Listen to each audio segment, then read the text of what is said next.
Hi, it's Carmen. Welcome to my channel on living with rheumatoid arthritis disease. I was diagnosed with rheumatoid about 20 years ago, and I have been on 4 biologics, Enbrel, Humira, Orencia, and Remicade. I've been on the Remicade now for 2 years, I think 2014 and 2015. And I had my infusion yesterday, and I had a conversation with the nurse at the end of my infusion, and it was upsetting to me, and I just wanted to get on and share it with you because I think a lot of us have had experiences of talking with medical practitioners who maybe don't believe us or believe how we feel, or believe that we are in pain every day. And so anyways, it was right at the end of my infusion, and he was unhooking me from everything, and he said, "So how long before you start feeling good?" And I said, "What do you mean?" He said, "Well, some people will get the Remicade and they say, within a couple days they just feel great, and some people," he said, they say it, they kind of feel bad after the infusion, but then after a week or so they feel great." And I said, "Well, I don't ever feel great.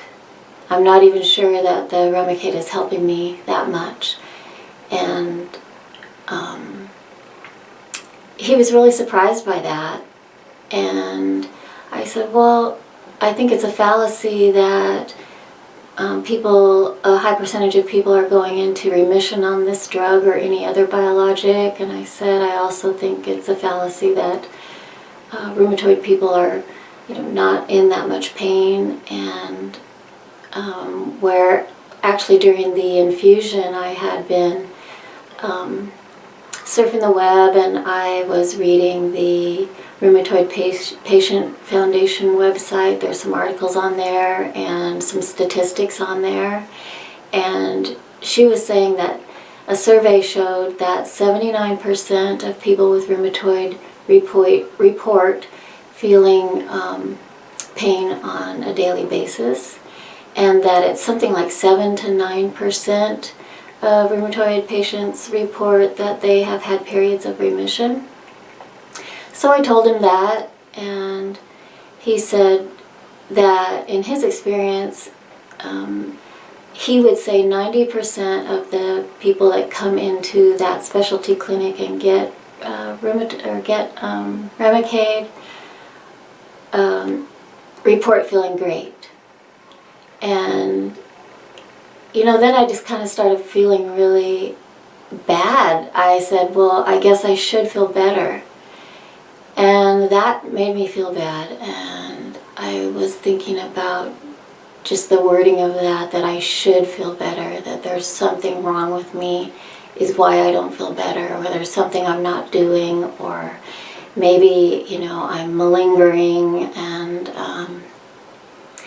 but he was, at that time, he still was, taking off my blood pressure cup and stuff, and I said, "Well, I guess I don't really like to say I should be feeling better, like it's my fault, but the fact is I just still have pain almost every day.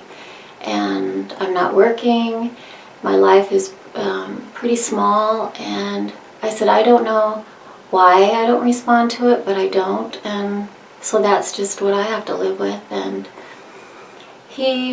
I think he realized that he had kind of pushed my buttons, and he asked me, what kind of pain I was experiencing or how I felt after the infusion. And he said that, I told him after the infusions I generally feel flu-ish for a few days and my body aches, and honestly it's like this burning sensation, in the hands and the wrists, and the places where I have the most inflammation seem to be burning after my infusion. And most of you probably take the ibuprofen or the Tylenol and Benadryl with your infusion, which I also do that. But I continued to take an antihistamine for a couple days just so that I won't get all itchy and stuff with the Remicade. And he said that the cancer patients that come through that specialty clinic, he has heard from more than one of them that they take an antihistamine every single day, and that it really seems to help with the generalized body ache type pain. And he said maybe I should try that because, you know, it's over the counter and you can take one a day and probably not, you know, worry about any drug interactions. So, I don't know, I left the clinic and I was just feeling like crying, basically, like, okay, well, once again, it's my fault that I don't feel good.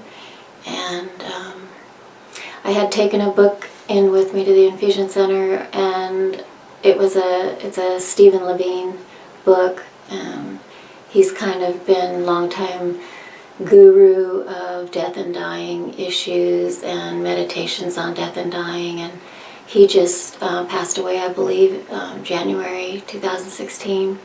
And so I had some of his books on my shelf, and I took one in and read maybe a paragraph, and I just wasn't in the mood for it. But as I was walking out of the infusion center and feeling really bad about myself, it came to mind what that little paragraph that I had read, because he said, you know, he was talking mostly about cancer patients that he'd worked with, but he said that there's a real beauty and healing that comes with pain when the person can accept the pain, and or at least approach the pain with loving kindness towards themselves and what they're going through.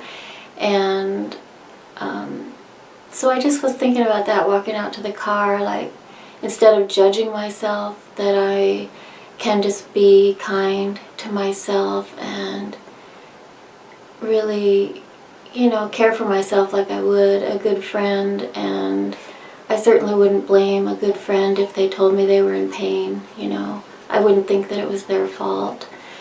So that sort of helped shift my mood. But anyway, I just wanted to get on and share that.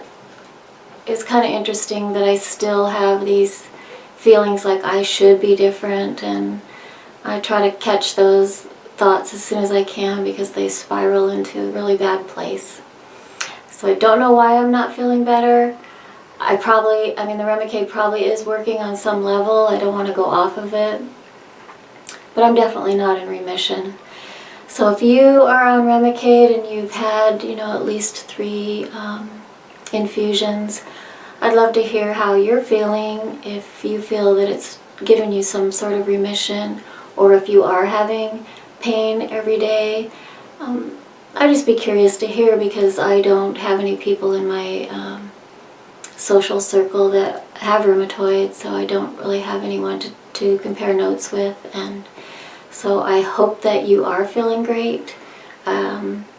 Just maybe leave a comment and let us know what your experience is. So thank you so much for tuning in. Please subscribe to my channel if you want to get future videos, and I'll see you next time. Okay, bye.